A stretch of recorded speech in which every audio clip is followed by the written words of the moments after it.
Hey agents, we got the targeted loot allocation for June 24th today.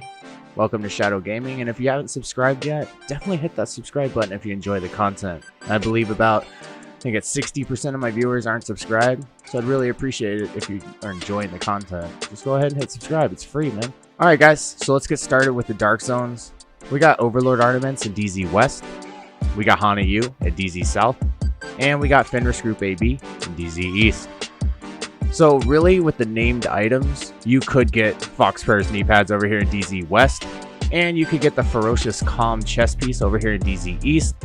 And Hana U doesn't have any named pieces except for the Force Multiplier backpack, which is something that I use every day when I use the Assault Turret Striker Drone build.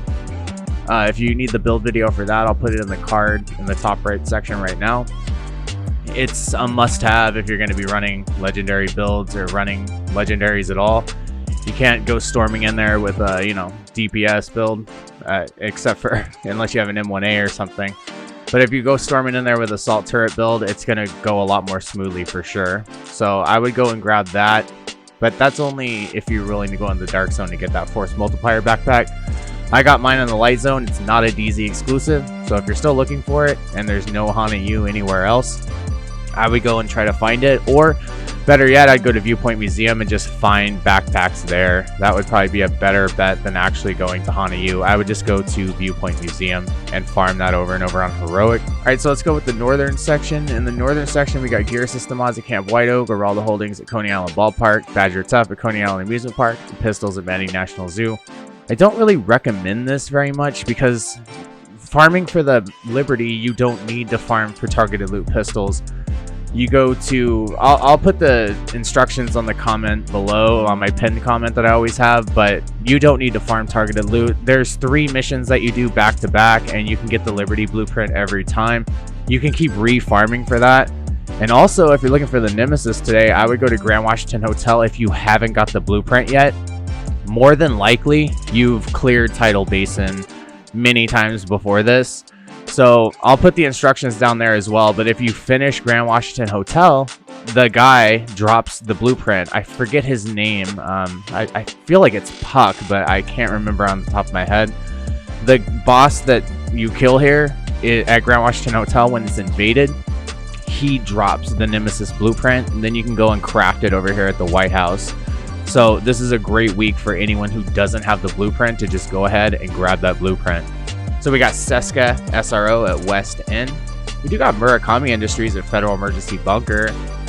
Walker Harris & Co. over here at Potomac Event Center. Submachine Guns at Lincoln Memorial. Shotguns at Tidal Basin. Petrov at West Potomac Park. Light Machine Guns at DARPA Research Labs, although I don't think anyone's running these missions. So over here, I would go for Seska SRO for DPS builds, Murakami Industries for that skill duration for sure on a high-end assault turret or striker drone build if you don't want to run the 3-piece hardwired. I go check out Walker Harris & Co. because I started adding that to my DPS builds, and I believe I'll upload my Lady Death one that I'm working on right now. I just have a few tweaks to do for it before I actually upload the video of it because it's so much fun to run it. I love it. And then of course Lady Death over here at Lincoln Memorial. You can get the Chatterbox if you've already got one before because it is a quest item. I do have a video on how to get the Chatterbox in about, I think it's like a 5-minute video. So I will post that above in the top right as well as my legendary build and probably my Eclipse Protocol build I put out as well. But I would go check out that at Lincoln Memorial if you're looking for the Chatterbox. If you already got one, and you're probably not looking for another one. But if you're looking for the Lady Death, remember all Warlords and New York exotics are now part of targeted loot. So go and check that out at Lincoln Memorial. If you're looking for the Sweet Dreams at Tidal Basin Stronghold, you can run that. Or on one of my builds, I'm running an M870. It's really powerful. I really like it. Puts out tons of burst damage, and it's not hard to find a good one, so I would go there and check that out if you're looking to farm for a good shotgun build. But mine is an SMG build. It has a shotgun as secondary. And of course, if you're looking for the Pestilence or the Bullet King, you can go check out DARPA Research Labs or Good Times, any other good light machine gun, go for it. We also got rifles at White House if you're looking for classic M1A, Diamondback, Merciless. Those are all things you can find. We got Providence Defense at Grand Washington Hotel.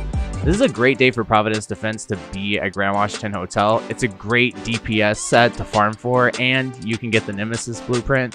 I mean, I really like Grand Western Hotel. I just soloed it with the Lady Death. It was really fun. So I'm going to be running it today for sure. We got Seska SRO at District Union Arena, assault rifles at Jefferson Trade Center, backpacks at Viewpoint Museum, Grupo Sombro at American History Museum, gear sets at East Mall, Go Long Gear at Air and Space Museum, backpacks again at Capitol Building Stronghold, Grupo Sombro at Southwest, and rifles at Space Administration HQ. Dang, this is a good targeted loot day. So I'd of course recommend Providence Defense. Seska SRO, I always recommend at least one piece for that crit hit chance. Although I'm finding with an SMG and your watch, I don't need Seska anymore. I end up maxing out a crit hit chance without even running it. Assault rifles at Jefferson Trade Center. If you're looking for the Chameleon, if you're looking for P416, military AKM, FAMAS, those are all great assault rifles and exotics that you can go get.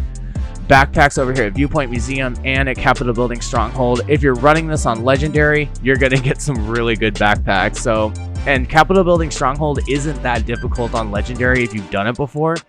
I would go to Discord. I have a Discord server in my description of every video, and I have a link for the Division 2 community Discord. If you want to check out either of those and find some teams with legendary people that have run this Capitol Building Stronghold mission already, you can just sail through it, and that's on any platform.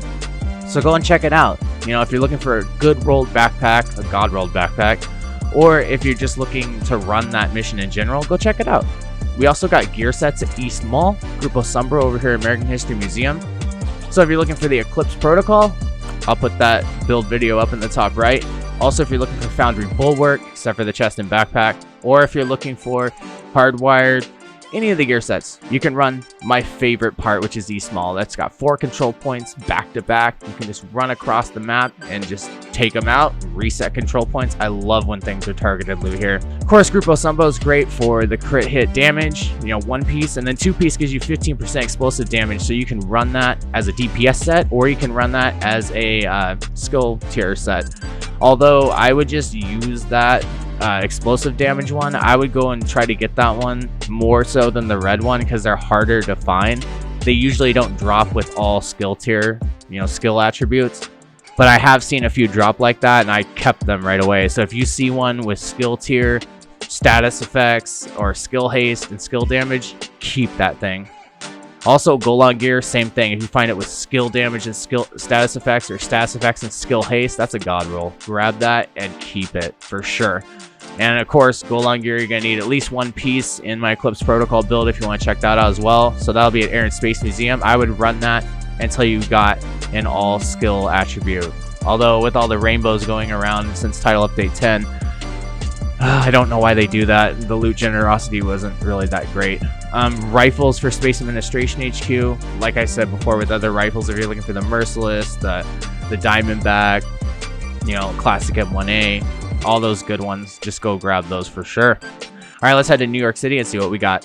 All right, guys, we got gear sets again at 2 Bridges. We got masks over here at Stranded Tanker, gear system mods at the Tombs, body armor at Civic Center, gloves at Pathway Park, Badger Tough at Battery Park, Gila Guard at Financial District, Alp Summit at Wall Street, and Marksman Rifles at Liberty Island. So if you ever got the Nemesis, you can farm this again at Liberty Island. Anywhere where it has Marksman Rifles, you can go ahead and grab. Gear sets, you could farm at 2 Bridges. I feel like there's more bosses and stuff and more control points over in the East Mall area, so I wouldn't really farm for gear sets here. But normally, if you find over here with the open world stuff, targeted loot, it's usually pretty good to run this. And you know, we don't go to New York City that much anymore because we're usually in Washington DC, so it's kind of a nice refreshing change of pace.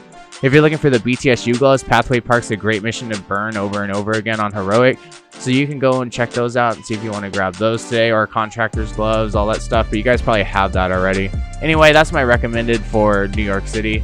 I'll head back and do some little thoughts and discussions, and I'll let you guys go. The people that are subscribed to my channel that watch this content are about 40% of the viewers. The other 60% are the people that aren't subscribed.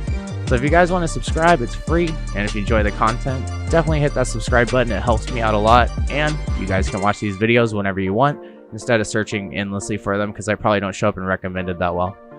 Anyway, for my thoughts on Title Update 10, I would just say that the loot drops are better for sure. They always roll, well, not always, but usually roll above 50%, which I still think is bullshit for the heroic content, because when you're trying to clear heroic content, you're spending 25 minutes or more on heroic content when you shouldn't have to. If it's this kind of loot quality, then it should take like 15 minutes to beat a heroic mission. You should be able to clear it way easier because you're picking up so much garbage. And that's for people that are at the end game. People at the end game need higher quality stuff. If you're maybe level 40 and you just kind of started, or you're at the hard mode area, challenging mode area, I'd say just hard mode area, then you could use rainbows still because you're kind of throwing stuff together on your build. But once you get to challenging, that challenging content should be dropping stuff to clear heroic content. The heroic content should be dropping stuff to clear the legendary content. Once you clear the legendary content and get all the gear from that, then you should be able to just shred through content. Now, if they're not going to do that and they want to make heroic and legendary very difficult to where you have to cheese legendary, I think a lot of people think that this game is a lot easier because they're running assault turret striker drone builds or they're running Eclipse protocol builds, that it's become easier because those are skill builds. You're not out in the open running DPS, getting shredded up like toilet paper. People aren't really running those builds anymore, and if they are, there's 3 other group members that are running status effects, assault turret striker drone, that are aggroing all the NPCs, and they're setting them all on fire, and they're destroying them. So the DPS guys feel like it's easier, right? Well, it's not. The NPC aggressiveness has changed, and if you guys want me to, I'll make a video back to back showing me running a Lady Death Ninja Bike backpack, or sorry, Ninja Bike messenger pads build on heroic, DCD headquarters and bank headquarters. I run it back to back, easy, slam through it. I run it yesterday. The NPC aggressiveness is way different. It's like it was in Title Update 8. That's my issue with Title Update 10. They definitely reverted the NPCs back. It's not like everything is harder, it's horrible, it's just they definitely did change it for sure. It went back. And then, of course, the loot drops, the loot generosity. I don't think that it's that good. I think that they have to change it to where things drop better so we can better our builds, take on these Terminator NPCs. Or they make the content easier and keep the loot the same. Or they eventually increase the loot all the way. I'm thinking of what I enjoyed in Division 1 that makes me enjoy Division 2. Do I sit around this game and enjoy it? Am I relaxing and playing this game? Or am I just so focused in on this game that I'm constantly playing it, constantly thinking where the enemies are, because I could get shredded at any moment, right? It's tense. But the loot doesn't give you much to, deal with. You're not really upgrading anything. Anyway, comment in the comment section below if you've ever seen any YouTuber, streamer, or anyone you've matchmade with or on Discord that has an all God rolled build. And when I say God rolled, I mean God rolled. It's got to have 15% weapon damage, 6% crit hit chance, 12% crit hit damage. That's God rolled. God rolled isn't 170k armor and then, halfway down on the other 2. That's a maxed out roll. A God roll is all 3 maxed out. Let me know if you've ever seen that before. If you haven't, we got a problem with this game. Alright guys, subscribe and like if you enjoy the content. And thanks you guys for so much for watching. I appreciate it. I'll try to put these out as much as I can. Otherwise, I'm trying to put out more builds, more content. It's tough for me because I really want to make sure it's good. And I see a lot of other content that isn't super great, but it's still pretty good. So I'm trying to, I don't want to lower my standards for it. Not that I'm that great at this, but I'm just trying to make it really good for you guys. And I hope that I am. Anyway, take care, agents, and I'll see you in the next video. Bye.